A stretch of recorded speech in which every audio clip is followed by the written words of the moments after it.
la semana pasada y habíamos mencionado que Cristo termina de ser tentado, y de eso nos habla Marcos 1:13, lo expusimos. Y luego hay un periodo de ministerio que no aparece en los evangelios sinópticos, pero que sí aparece en Juan, y que probablemente tomó meses o quizás hasta un año, y que cuando Marcos continúa en el versículo 14, todo un año probablemente ha pasado de ministración, donde Juan el Bautista estaba todavía fuera de la cárcel, donde hay evidencias, como lo vamos a ver pronto en el Evangelio de Juan, de esa administración de Jesús durante ese tiempo, y que le permitió a Cristo incluso tener contactos iniciales con sus primeros discípulos o apóstoles, como se llamarían posteriormente. De tal forma que cuando yo lea el texto de hoy para su exposición y usted ve a Cristo llamándolos a tiempo completo, que usted pueda entender que ha pasado todo un año donde ellos todavía no estaban involucrados en ese trabajo, estaban en contacto con Jesús, probablemente habían aprendido algunas cosas, pero ellos no estaban haciendo ningún trabajo ministerial con el maestro durante esta etapa inicial. El Evangelio de Juan, en sus primeros 4 capítulos, nos hablan de esos meses de ministración. Y lo que yo quiero hacer es tomar el capítulo 1 de Juan y leer algunos versículos de ese capítulo 1 para que usted pueda ver los primeros encuentros de Jesús, o algunos de esos encuentros de Jesús con sus primeros discípulos, muy distinto a lo que tú verás posteriormente en Marcos cuando leamos el texto que nos es asignado para hoy.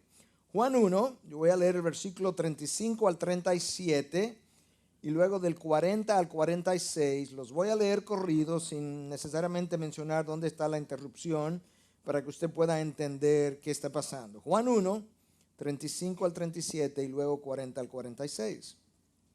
Al día siguiente, Juan estaba otra vez allí con 2 de sus discípulos y vio a Jesús que pasaba y dijo: he ahí el Cordero de Dios. Y los 2 discípulos lo oyeron hablar y siguieron a Jesús. Uno de los 2 que oyeron a Juan y siguieron a Jesús era Andrés, hermano de Simón, Pedro. Él encontró primero a su hermano Simón y le dijo: hemos hallado al Mesías, que traducido quiere decir Cristo. Entonces lo trajo a Jesús. Jesús mirándolo dijo: tú eres Simón, hijo de Juan, tú serás llamado Cefas, que quiere decir Pedro. Al día siguiente Jesús se propuso salir para Galilea y encontró a Felipe y le dijo: sígueme. Felipe era de Betsaida, en la ciudad de Andrés y de Pedro. Felipe encontró a Natanael y le dijo: hemos hallado a aquel de quien escribió Moisés en la ley y también los profetas, a Jesús de Nazaret, el hijo de José. Y Natanael le dijo: ¿puede algo bueno salir de Nazaret? Felipe le dijo: ven y ven. Esta parte del Evangelio de Juan describe algunas de las caminatas de Jesús, en este caso alrededor del área donde Juan el Bautista estaba bautizando y donde Juan ya tenía unos discípulos que habían sido entrenados para que cuando el Mesías apareciera ellos le pudieran seguir. Y eso es exactamente lo que Juan hace. Él ve a Jesús y él dice: ahí el Cordero de Dios que quita el pecado del mundo. Andrés y un segundo discípulo que no es mencionado, pero que prácticamente todo el mundo está convencido que es Juan el Evangelista, siguen a Jesús y se van con él y pasan incluso esa noche con él. Pero Andrés va y busca a su hermano Pedro y lo trae. Y tú puedes ver ahora a Felipe que va y busca a Natanael y lo trae. Y cómo Natanael duda si de Nazaret podía salir algo bueno. Todo eso ocurre antes de que Marcos nos dé su relato que vamos a estar leyendo en el día de hoy. Esto ocurre en el primer año de la vida de Jesús, del ministerio de Jesús, relatado por Juan. Tú puedes dividir la obra de Jesús en 3 años. El primer año es el año desconocido, donde mayormente todo se lleva a cabo en la parte sur de Palestina, alrededor de Judea. Y Juan nos describe estos encuentros que ocurrieron durante ese tiempo. Nos describe también la visita al templo con la limpieza del templo que ocurrió durante esa ocasión.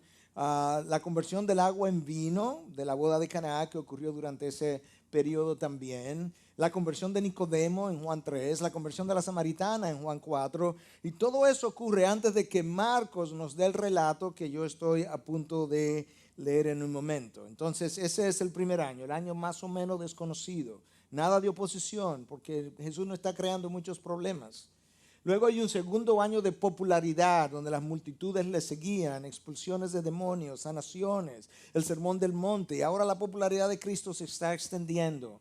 La gente ha comenzado a ebullir, si usted quiere. La condición se ha comenzado a calentar para las autoridades y donde Él comienza entonces a tener una enorme cantidad de personas que le siguen y como que las cosas comienzan a representar una cierta amenaza para el sistema establecido.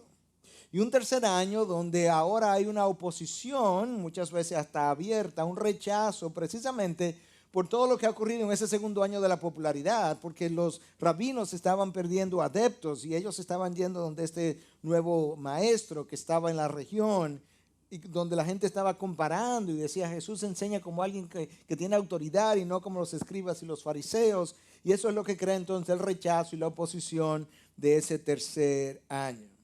Lo que Marcos nos va a dejar ver ahora, y Mateo y Lucas nos ayudan a lo mismo, es ver el inicio del ministerio de Jesús en Galilea, habiendo ya quedado atrás el ministerio de Jesús medio desconocido en Judea, y donde nosotros vamos a ver por primera vez el llamado de esos discípulos ya a tiempo completo, ya no de manera parcial como ellos conocieron al Mesías y donde ellos continuaron en sus labores seculares, sino cuando el llamado es hecho de una manera que ya ellos toman una decisión de seguir. Y nos encontramos entonces aquí a dos parejas de hermanos, Andrés y Pedro, o Simón y Juan y Jacobo. A.B. Bruce, o A.B. Bruce, en su libro The Calling of the 12, es un libro clásico, o The Training of the 12, el entrenamiento de los 12, escrito en 1894. Él nos dice que uno puede, al estudiar los evangelios y ponerlo en paralelo, tú puedes descubrir 3 etapas en la vida de los discípulos, hablando de los 12. Una primera etapa de la cual ya yo hablé, donde hay encuentros casuales, donde hay probablemente momentos de enseñanzas con ellos, pero donde ellos han continuado pescando, donde ellos han continuado haciendo su trabajo, donde probablemente ellos no tuvieron nunca ninguna responsabilidad. Su llamado en ese momento era creer, a desarrollar una relación con el maestro, a desarrollar su fe, de tal manera que cuando el llamado definitivo llegara, ellos pudieran responder al llamado de aquella persona que ellos realmente habían conocido durante todos esos meses. Sin ese crecimiento, sin esa fe, sin esa confianza, humanamente hablando, le hubiese sido difícil poner la confianza en una causa que en ese momento no prometía mucho. Es una causa que tenía todo en contra y sin embargo ellos tenían que dejar todo aquello por lo cual ellos habían venido viviendo para abrazar algo que no lucía con promesas. Primera etapa del desarrollo de los discípulos. Segunda etapa, que es la que vamos a ver hoy, es cuando los discípulos comienzan a ser llamados ya a tiempo completo y ellos comienzan a dejar sus profesiones y no vuelven más a ellas. Esa es la primera vez que ellos se ven en la necesidad de pagar un costo por esta nueva fe, un costo que le fue alto, pero ya es una etapa posterior. Y una tercera etapa donde Cristo entonces, de la multitud que le seguía, del número de discípulos que él tenía, él selecciona a 12 en particular, los denomina apóstoles y los envía y los comienza a preparar de una forma más privada por la misión que a ellos les iba a tocar jugar una vez él partiera al reino de los cielos. Y yo decía esta mañana como un comentario aledaño y de algo práctico nuestro, que con la excepción de uno solo de nuestros pastores que fue llamado muy tempranamente a la vida ministerial, ese es el patrón que en esencia todos nosotros hemos seguido. Nos comenzamos a involucrar en ministerio en un momento dado y seguimos nuestras profesiones a toda velocidad. Llegó otro momento donde entonces disminuimos un poco la velocidad de la profesión y comenzamos a involucrarnos en el ministerio de una manera más seria, con más tiempo, y poco a poco entonces Dios continuó haciendo el trabajo en nosotros y llegó un momento donde finalmente abandonamos nuestras redes, abandonamos las barcas y nos dedicamos al ministerio a tiempo completo. Yo decía que dependiendo del contexto, yo creo firmemente en el día de hoy que eso es un modelo potencialmente reproducible a la luz de lo que vemos en la palabra y a la luz del resultado que hemos tenido, no para cada contexto, ni no para cada pastor, pero creo que es un modelo que pudiera ser estudiado. Y con toda esa introducción, yo quisiera leer ahora Marcos 1, del versículo 14 al 20, para que comencemos a exponer el texto propiamente dicho. Marcos 1, 14 al 20. Después que Juan había sido encarcelado, Jesús vino a Galilea proclamando el evangelio de Dios y diciendo: el tiempo se ha cumplido y el reino de Dios se ha acercado. Arrepentíos y creed en el evangelio. Mientras caminaba junto al mar de Galilea, vio a Simón y a Andrés, hermano de Simón, echando una red en el mar, porque eran pescadores. Y Jesús les dijo: seguidme y yo haré que seáis pescadores de hombres. Y dejando al instante las redes, le siguieron. Yendo un poco más adelante, vio a Jacobo, el hijo de Zebedeo, y a su hermano Juan, los cuales estaban también en la barca remendando las redes, y al instante los llamó, y ellos, dejando a su padre Zebedeo en la barca con los jornaleros, se fueron tras él. Nosotros vemos con toda claridad cómo un día no especificado Jesús se mueve al mar de Galilea. Realmente era un lago, también conocido como el lago de Tiberíades o el lago de Genesaret, es lo mismo, un lago relativamente pequeño, 13 millas de largo, 6, 7 de ancho. Jesús se mueve al lago para encontrarse con estos discípulos en medio de su trabajo, en medio de su labor, y para comenzar a llamarlos. Ese lago le daba mucha vida al área. Algunos rabinos de la época decían que habían hasta 300 especies distintas en el lago, que quizás sea una exageración, pero nos da una idea de que era una vida de pesca muy rica, muy abundante. Las fuentes extrabíblicas nos dicen que los peces eran exportados desde esa área hasta Alejandría en Egipto y hasta Antioquía en Siria, de manera que estamos hablando de una industria progresiva, una industria que realmente dejaba mucho dinero, por lo menos para el estándar de esa época, y competía en el mercado con el ser pastor de ovejas y competía con el ser agricultor, los tres grandes oficios de aquel momento. Nosotros asumimos que ese día que Cristo se mueve a la orilla del lago, Él está siendo movido por el Espíritu Santo, porque eso fue la característica número 1 de su ministerio. Y que ese mismo Espíritu que lo estaba moviendo a ir ahora al lago, en ese momento en particular, era el mismo Espíritu que había estado trabajando en la mente y el corazón de aquellos discípulos que estaban a punto de recibir un llamado, de tal manera que recibido el llamado ellos pudieran responder adecuadamente como Dios hace las cosas en el tiempo de Dios, de la manera de Dios, y creemos firmemente que Dios preparó a esos hombres para escuchar el llamado. La primera pareja de hermanos que escucha con quien Jesús se encuentra es Simón, que eventualmente le llamarían Pedro, y su hermano Andrés, que estaban echando la red al mar. Era una red circular, una red que en las orillas le amarraban pedazos de metal para darle peso, que se pudiera hundir en el mar, y que entonces luego posteriormente nadadores, buceadores entrenados para eso bajaban hasta el fondo y trataban de levantar la red de tal forma que los peces quedaran atrapados en ese lugar, y eso es lo que estos dos hermanos estaban acostumbrados a hacer. Ese día está transcurriendo como cualquier otro día. No había nada especial en la atmósfera, no habían señales en los cielos, no habían señales en el mar, nada distinto que el día de ayer, nada distinto que el día de mañana. Y de repente, este maestro, a quienes ellos ya conocían por lo que vimos en el Evangelio de Juan, aparece. Pero yo quiero que entendamos que la aparición de Jesús como maestro, como rabino, no es la de cualquier rabino. Este maestro tiene características especiales que lo distinguen por encima de cualquier otro maestro. En primer lugar, su aparición fue profetizada desde tiempos antiguos. En segundo lugar, cuando él hablaba, había una autoridad especial en sus palabras, hasta el punto que cuando los demás le escuchaban, uno de los comentarios registrados es: ¿quién es este que habla como uno que tiene autoridad y no como los escribas y los fariseos? La exégesis de este maestro era impecable, porque las escrituras hablaban de él. Si había alguien que podía entrar y analizar las escrituras en detalle con una exégesis perfecta era él, porque él era el tema de las escrituras.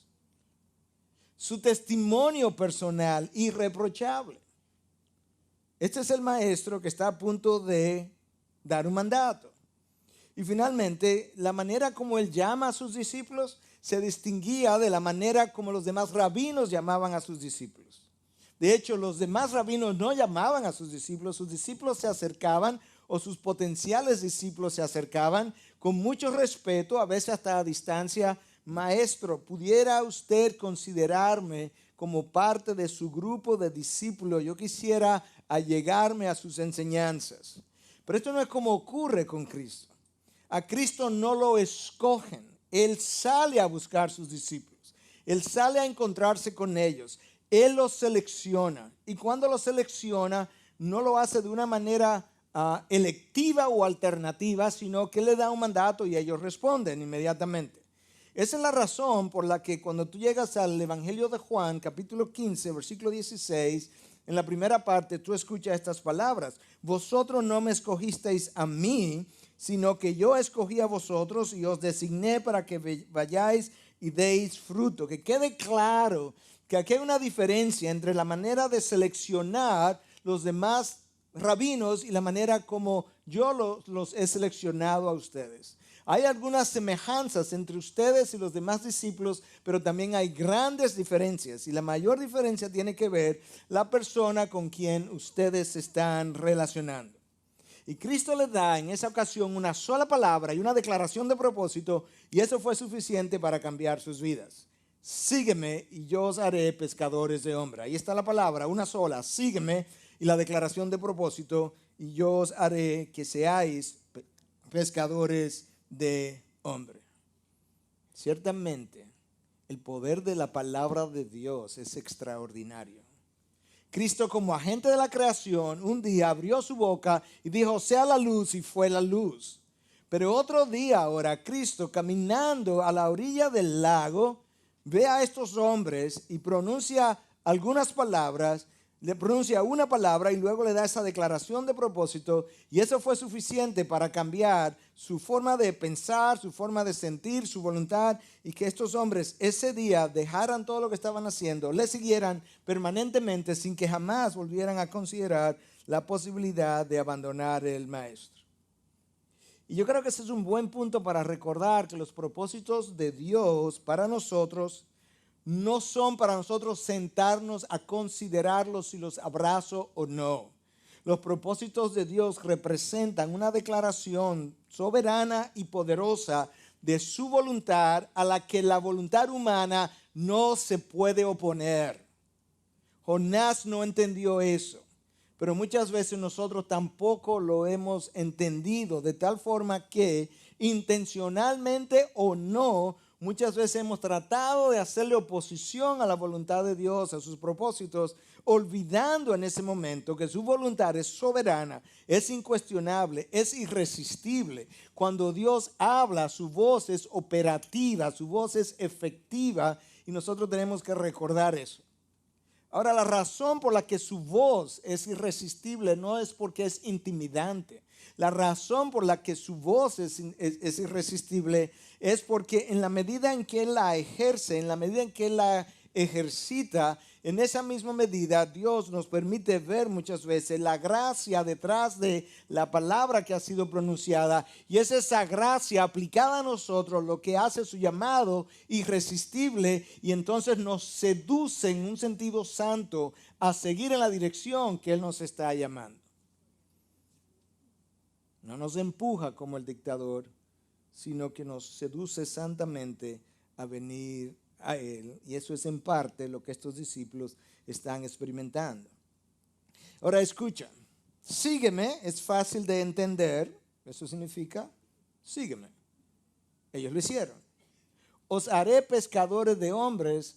No está tan claro, a menos que Él se lo hubiese explicado luego o antes, lo que eso significaba. Pero Cristo está usando una analogía que es de su diario vivir, y de hecho ha ido al lugar de trabajo donde ellos estaban pescando para que ellos pudieran relacionar su oficio a el nuevo llamado.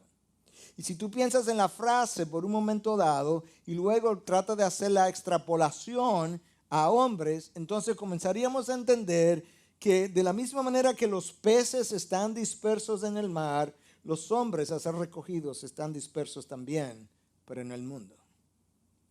De la misma manera que los peces cuando ven una barca no salen del agua y brincan, ¿verdad? Y saltan y se colocan dentro de la barca, sino que hay que ir a recogerlos. De esa misma manera nosotros tenemos que ir a recoger los hombres.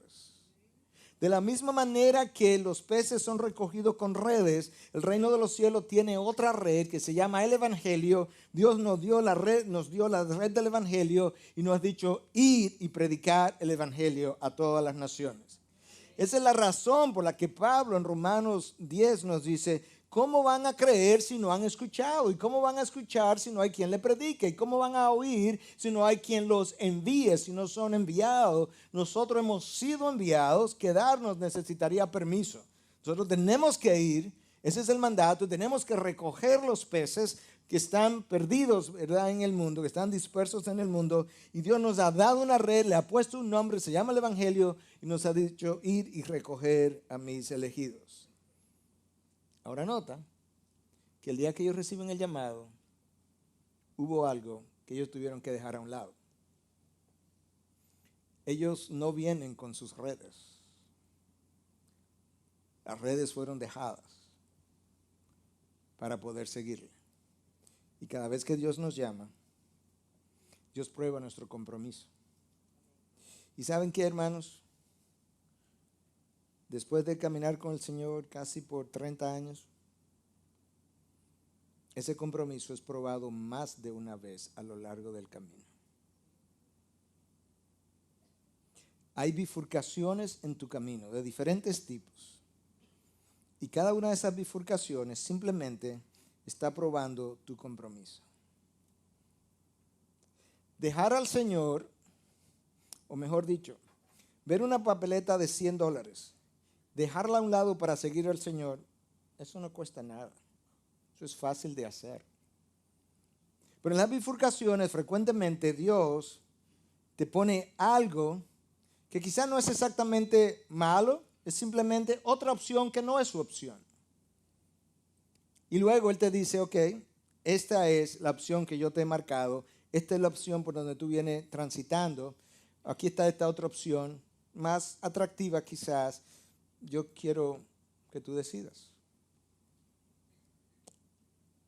Hermanos, yo no tengo tiempo para entrar, pero probablemente yo he estado ahí de 3 a 5 veces, o 6 o 7, no lo sé.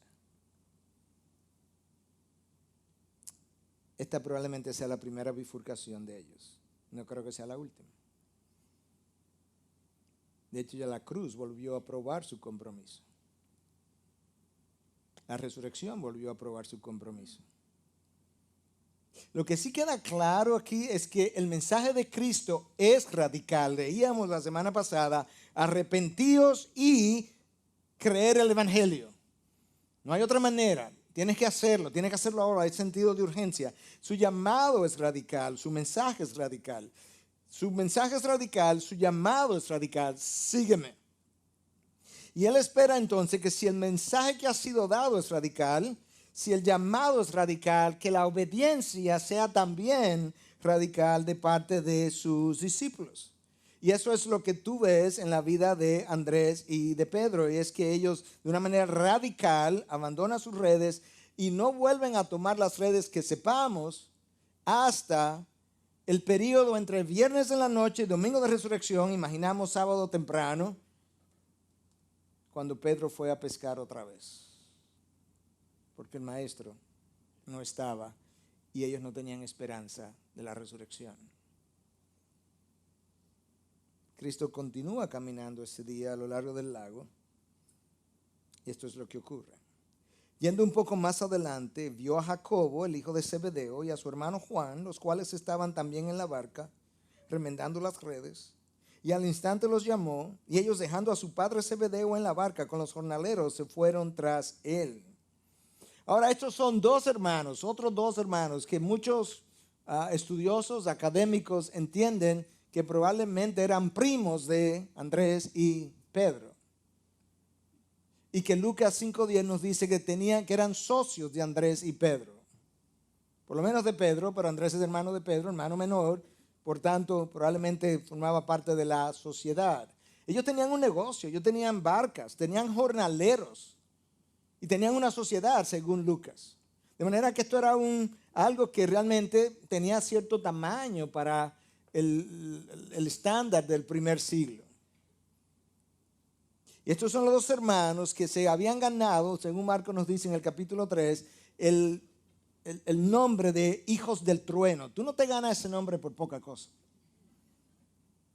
Estos son los hombres que en un momento dado, cuando no lo dejan entrar a Samaria, ellos tienen la prepotencia de decirle a Cristo: Maestro, ¿tú quieres que nosotros hagamos llover fuego del cielo? O sea, el permiso no es para que Él haga llover fuego del cielo. El permiso es: dinos que sí, nosotros inmediatamente hacemos caer fuego sobre esta gente. Ya habían sido llamados a tiempo completo y están quemando gente. Hermanos, el carácter al momento del llamado nunca está listo ni a la altura del llamado. Nunca.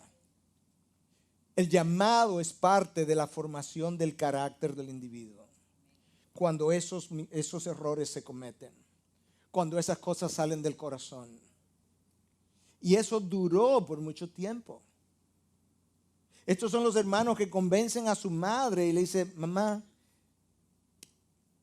tú sabes que el Señor parece como débil con las mujeres en el sentido santo, el sentido de su ternura, en el sentido de su trato, no como los hombres machos de la época. ¿Por qué tú no vas y le pides un favorcito, mamá? Dile al maestro que nos siente a la mano derecha y a la mano izquierda. Tus dos hijos, somos dos hijitos, sus únicos dos. Y obviamente Jesús negó esa oportunidad. Pero ellos no se quedaron callados. En otra ocasión, entonces, bueno, vamos, Juan, vamos tú y yo, porque mamá no le dio resultado. Ellos vuelven de Jesús ahora, con la misma proposición: Maestro, es un favor, nunca te pedimos un favor, este es el único favor que te vamos a pedir, es que nos siente a la mano derecha y a la mano izquierda cuando tú vengas en tu reino. Ellos no tenían el nombre de hijos del trueno por poca cosa. A ellos les gustaba tronar. Fuego del cielo, poder derecho, poder izquierdo y el maestro en el medio. Curiosamente, Juan, que es uno de los hijos del trueno, luego lo vemos ser llamado el apóstol del amor, el apóstol amoroso, por todo lo que él tiene que escribir en Primero de Juan, y que ahora lucía como un hombre transformado, cambiado. El Señor nos llama y luego nos equipa. Y nos equipa en el ejercicio del llamado. A.B. Bruce, a quien yo le mencioné en su obra The Training of the 12, es un libro pesado, grueso, pero es extraordinario. Él dice que estos discípulos, en el momento que fueron llamados, y tú lo puedes ver eso en los evangelios, eran ignorantes de muchas cosas, estrechos de mente, supersticiosos, llenos de malas concepciones judías, prejuicios y animosidad. Natanael es el que dice en el momento que él comienza a tener encuentro con Cristo: ¿cómo es que él se llama? Cristo de Nazaret. ¿Y de Nazaret puede salir algo bueno? De los samaritanos ellos no querían saber, llenos de prejuicios. Ellos tenían muchas cosas que aprender, pero ellos tenían igualmente quizás el mismo número de cosas que desaprender. Y el proceso de desaprender y aprender era paralelo. Tú no desaprendes todo para aprenderlo todo. No, tú desaprendes y aprendes, desaprende y aprende, desaprende y aprende. Y al día de hoy yo estoy desaprendiendo y aprendiendo. Es un proceso paulatino de formación del carácter de Cristo, donde Cristo te va revelando, iluminando áreas que estaban en tinieblas, que no habían sido iluminadas, que quizás tú mismo habías mantenido con cierta oscuridad, hasta que Él comienza a trabajar en esas áreas.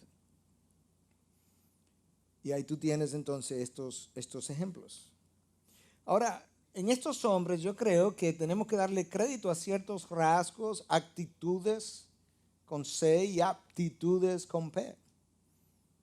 Porque tú ves en ellos, por ejemplo, ellos eran socios, Pedro, Andrés, Juan, Jacobo, Zebedeo, y tenían jornaleros. Parece que conocían algo del trabajo en equipo. Estos hombres, por otro lado, se les ve productivos. Estaban pescando, remendando las redes. Quizás otros no eran tan productivos como ellos y por tanto no habían podido desarrollar un negocio que les permitiera tener socios. Se les ve como que tenían cierta productividad. Parecen entender ese trabajo en equipos. Pero llegado el momento, ellos dejan las redes, la barca, a su padre y a los jornaleros. Yo creo que es una buena ilustración de que cuando Dios nos hace un llamado, nosotros tenemos muchas cosas que dejar, que tenemos que considerar, que tenemos que pensarlas, cosas que no son compatibles con el carácter del reino. Y en este caso, incluyendo a su padre, ninguna alianza puede estar por encima de la alianza tuya con Dios. Ya nosotros conocemos de estos cuatro hombres. Yo creo que es interesante que en estos cuatro, Juan, Jacobo, Pedro y Andrés, nosotros tenemos el primero de ellos que fue martirizado, Jacobo, y el último de ellos que murió, que fue Juan, en los años 90. De manera que esto es un grupo interesante de conocer. Ahora, en la medida en que tú ves este llamado, yo quisiera detenerme ahora, ir un poquito lento si se quiere, para que nosotros podamos extraer de su llamado enseñanzas específicas, algunas de las cuales yo simplemente toqué someramente, pero yo quisiera organizártela de una manera que tú la puedas ver mejor.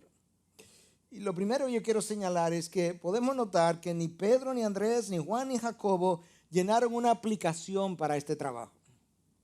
En el reino de los cielos no hay vacantes, donde tú llamas y preguntas si hay vacante y luego tú aplicas. No, en el reino de los cielos hay un llamado y cuando Dios te hace el llamado y tú entras, entonces Él crea la vacante para ti. Y esta gente no estaba llenando una aplicación, Cristo vino donde ellos. Pero cuando Cristo viene donde ellos, nota que Cristo los intercepta. Cristo invadió su mundo privado, su mundo interno fue invadido, su mundo laboral fue invadido. Y es precisamente en el mundo laboral donde ellos estaban que Cristo los encuentra. Ellos no tuvieron ninguna dificultad para identificar la voluntad de Dios para con ellos. Y de esa misma manera, hermanos, no se supone que yo debiera tener tanta dificultad en ir encontrando la voluntad de Dios. Yo no digo que no requiera un tiempo de oración. Yo no digo que no requiera un tiempo de reflexión, quizás hasta de ayuno. Pero si hay algo que yo sé, es que Dios está interesado en revelar su voluntad, mucho más que el interés que yo tengo de conocerla. Y como Dios no tiene límites en la revelación de su voluntad, Dios hace siempre su voluntad claramente visible, porque yo no tengo otra manera de obedecer lo que es conociendo su voluntad. Y Dios quiere que yo le obedezca. La pregunta es si yo estoy viendo lo que Dios me está señalando, si yo quiero ponerme en una posición que me permita una mejor visibilidad de lo que Dios nos está mostrando. Nosotros no estamos esperando que Dios nos hable audiblemente, pero esa misma voluntad Dios la comienza a revelar a través de su palabra, a través del Espíritu que mora en ti, el cuerpo de Cristo, líderes que Dios pone a través de ti que son maestros, que son guías espirituales. Y si tú aplicas esos medios de gracia a tu vida, tú no vas a tener dificultad en reconocer una voluntad que Dios está interesado en que tú veas. Estos discípulos la supieron. Número 2, nota cómo Jesús encontró a estos hermanos en su lugar de trabajo. Los encontró donde ellos estaban, geográficamente, espiritualmente y emocionalmente. Él fue a su lugar de trabajo, Pero yo tengo que ir más allá. Estos discípulos no estaban entrenados. Estos discípulos tenían una serie de prejuicios, de ignorancia. Él los encuentra en su punto donde ellos estaban. Y a partir de donde estaban, comienza a trabajar con ellos. Lo primero es que lo mueve geográficamente, sígueme, y lo comienza a sacar. Y luego, a través de las enseñanzas, lo comienza a mover de donde ellos estaban a donde Dios quería que ellos estuvieran. Y eso es un proceso y que a veces es lento, incluso cuando está ocurriendo. Nosotros tenemos que encontrarnos con las personas donde ellos están. Geográficamente a veces o muchas veces, pero siempre donde ellos están emocionalmente, espiritualmente y moralmente. No hay otra manera de encontrarnos con ellos. En el caso de estos 4 hermanos, 2 y 2, él los encuentra a la orilla del lago. Pero en el caso de Mateo, él va y lo encuentra recogiendo dinero, cobrando impuestos y le dice, Mateo, sígueme. Imagínate el resto que está alrededor. Mira el nuevo Mesías, mira quién se llevó a Mateo. Pero así fue. A Pablo lo encuentra camino a Damasco, persiguiendo la iglesia. A la mujer samaritana la encuentra junto a un pozo, donde ella estaba, y la tomó a la mujer samaritana, donde ella estaba espiritualmente, con 5 maridos y viviendo con uno que no era su marido, y él no la rechaza, sino que la toma donde estaba y la comienza a mover a donde Dios quiere que ella esté. A veces condenamos al inconverso por comportarse como se comporta, pero hermanos, el inconverso no se puede comportar como creyente hasta que no crea. Cada vez que el inconverso se comporta como un impío, nosotros nos sorprendemos. Debiera ser al revés. Cuando el impío se comporte como un creyente que nació de nuevo, ahí debiéramos decir, cuidado si nació de nuevo. Tenemos que encontrar la gente donde ellos están y comenzar con ellos donde están. Y Cristo los encuentra y dice, te voy a hacer pescador de hombres. Ahora, es interesante que Cristo decide establecer un centro de operación. Él crece en Nazaret, pero Marco menciona a Nazaret una vez. Después que él creció y comienza su ministerio, Nazaret completamente secundario. El centro de operación, el headquarter, como llaman en inglés, estaba en Capernaum. ¿Tú quieres saber dónde estaba Capernaum? A la orilla del lago, donde está la gente. Donde la gente viene a pescar, donde la gente viene a hacer negocios, donde yo me voy a encontrar con ellos, donde yo puedo hablar. Y es por eso que en un momento dado, el púlpito de Jesús fue la barca de Pedro, porque era a la orilla del río que se daban, del lago que se daban las cosas. Y en este tiempo de misión Antioquía, nosotros tenemos que ir donde la gente está y comenzar con ellos donde están. Número 3, algo que ya yo había mencionado, pero que quiero enfatizar ahora. El llamado de Dios es siempre radical y Él espera una obediencia radical. Hermanos, Cristo no nos llamó a una vida de confort. Cristo no nos llamó a una vida de comodidad. Cristo nos llamó a una vida de sacrificio, de esfuerzo. El apóstol Pablo en más de una ocasión escribió, por eso trabajamos y agonizamos. Agonizo. Nos matamos. Yo sé que hay necesidad de tiempo de descanso y algunos de ustedes me lo recuerdan y me lo hacen bien intencionadamente y probablemente yo paso la línea, no estoy descontando culpa. Pero hermano, ¿sabes qué? Por otro lado, eso está bien, pero por otro lado, yo tengo la eternidad para descansar. Necesito un balance, sí es cierto, pero descanso, confort, comodidad para esta vida, para mí no es prioritario. Yo tengo la eternidad para eso. Y hago la admisión de que cruzo la línea. Yo no quiero descontar eso tampoco. Pero requiere un sacrificio. El hombre rico, el joven rico, bueno, vende todo lo que tú tienes y regálalo. Cristo no le dijo eso a todo el mundo, pero a él se lo dijo, lo necesitaba. Ese era su sacrificio. Y él le dijo, gracias, pero no gracias. ¿Qué debo hacer para entrar al reino de los cielos? Bueno, vende todo lo que tiene y dáselo a los pobres. Y dice el texto que él se fue muy triste, con la cabeza abajo, claro, porque él preguntó por la vida eterna y se fue sin ella. ¿Te das cuenta? Pero hay un sacrificio que hacer. Nosotros vivimos llenos de excusas. Nosotros lucimos como este otro pasaje, Lucas 9, 57 al 62. Yo te leí uno la semana pasada, distinto, pero habla de lo mismo. Y mientras ellos iban por el camino, uno le dijo, te seguiré a donde quiera que vayas. Jesús le dijo, la zorra tiene madrigueras y las aves del cielo nidos, pero el Hijo del Hombre no tiene donde recostar su cabeza. ¿Te das cuenta que no es una vida de comodidad? A otro dijo, sígueme, pero él dijo, Señor, permíteme que vaya primero a enterrar a mi padre. Mas él dijo, deja que los muertos entierren a sus muertos. Pero tú ve y anuncia por todas partes el reino de Dios, el énfasis, el reino de Dios, el reino de Dios. También otro dijo, te seguiré, Señor, pero primero permíteme despedirme de los de mi casa. Pero Jesús le dijo, nadie que después de poner la mano en el arado mira atrás es apto para el reino de Dios. El énfasis otra vez, el reino de Dios, el reino de Dios. Nadie que ha sido llamado, le ha puesto la mano al arado y ahora mira para atrás, es digno del reino de Dios. El Señor ha llamado gente al pastorado en el pasado.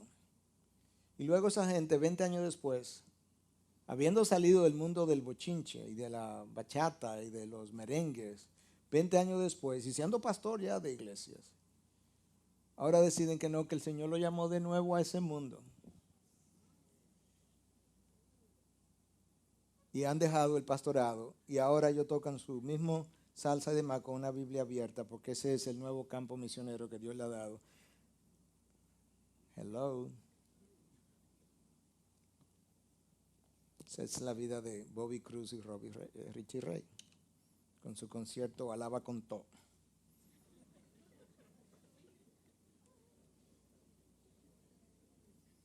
Cuando yo recibo el llamado de Dios, yo tengo que reorientar mi vida. Nosotros nacemos con la vida orientada hacia adentro. Y cuando Cristo me llama, yo tengo que por primera vez comenzar a orientar esa vida hacia afuera. Y ese trabajo de reorientación no es fácil. Ese trabajo de reorientación de la vida hacia el yo, hacia afuera, hacia el otro, eso cuesta trabajo. Tú lo ves en la vida de estos apóstoles, de Juan y Jacobo. La petición del poder es una orientación hacia adentro. Y Cristo tiene que deshacer eso en nosotros. Y cuando estos hombres dejan las redes y la barca y los peces y el padre y los jornaleros, ellos estaban reorientando su vida. A veces, hermano, dependiendo de cuál sea el caso, a veces no es ni siquiera que deje esto. Es que la relación que guardo con esto se ha reorientado. Esto no es un buen ejemplo que esté en la Biblia, es la relación que guardo con esto.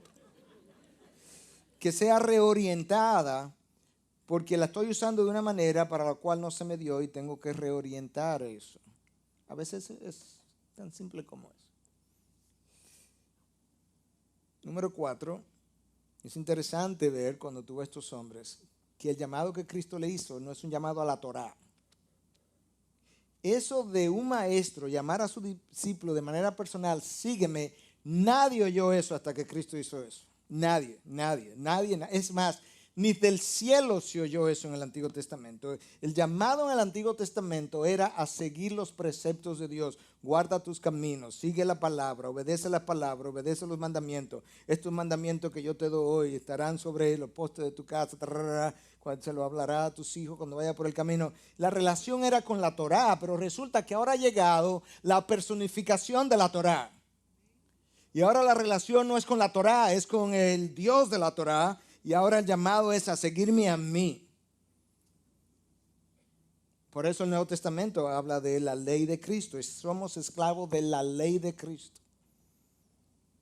Ahora hay un llamado personal, no impersonal, un llamado cercano, íntimo, no distante. No con una ley, sino con el Señor de la ley. Ahora, eso de que el llamado es personal, que comenzó realmente a sonar en la década del 70, eso ha sido una vez más, como todo en la vida cristiana, distorsionado. Y ahora tú encuentras a mucha gente diciendo, no, porque mi relación con Dios es personal. Yo no necesito la iglesia, yo no necesito los pastores. Mi relación con Dios es personal. Cuando claramente la palabra nos dice en Hebreos 10:25 que no dejemos de congregarnos como algunos tienen el hábito de hacerlo. Hermanos, yo no puedo tener una buena relación con Dios si yo no tengo una buena relación con los principios que Dios estableció. Y Dios estableció un cuerpo de Cristo al que yo tengo que pertenecer y tengo que relacionarme. Entonces lo de personal es otra cosa. Lo de personal tiene que ver con que, entre otras cosas, yo no necesito un sacerdote para llegar a Dios. Yo puedo de manera personal, individual, accesar el trono de Dios y poder ser escuchado y respondido. Lo de personal tiene que ver con el hecho de que si mis padres son salvos, eso no implica que yo voy a ser salvo. Pero no tiene nada que ver con mi vida de congregacional, de no necesitarla o no tener que tener una. En quinto lugar, yo creo que podemos ver que cuando Dios llama, algo que ya yo mencioné, siempre hay algo costoso que dejar. Precisamente porque es la manera como yo pruebo que yo tengo un compromiso real. Seguir a Dios dejando algo de poco valor o algo que a mí no me interesaba, eso no prueba mi compromiso con Él. Es cuando yo lo sigo teniendo yo que pagar un precio. Y tú ves ese precio en la vida de estos hombres. Déjame ilustrarte en la medida en que nos comenzamos a mover hacia el final. Estos hombres dejaron la barca y las redes. Pero eso no es tan sencillo como parece. Esa era su seguridad económica. De eso era que ellos vivían. No fue como que Cristo le dijo a Juan y a Jacobo y a Pedro y a Andrés, le dijo, hermanos, ¿cuánto ustedes ganan por mes en la pesca? Y que le dijo, bueno, aquí tengo un contrato con un salario similar o mayor. ¿Quieren venir? Él no le hizo ofertas. Bueno, ¿y de qué nos vamos a mantener? Esa no es tu pregunta, la pregunta es que si tú quieres seguirme. Cuando ellos dejaran ese punto de negocio, por así decirlo, porque esto es como una pequeña industria, ese vacío lo iba a llenar otro. Si ellos querían regresar después, quizás no fuera igual. Esto representaba realmente un paso de fe, y la vida cristiana es una vida de fe si yo quiero tener una vida madura, fructífera y contar con la provisión de Dios. Ellos dejaron a su padre a un lado, pero eso fue más que dejar al padre. Ese padre y todos sus relacionados no iban a volver a relacionarse con esta gente que estaban abrazando una secta y dándole la espalda al judaísmo. Era desabrazar cientos de años de tradición familiar, hebrea, nacional. El padre se quedó sin la ayuda que los hijos prestaban.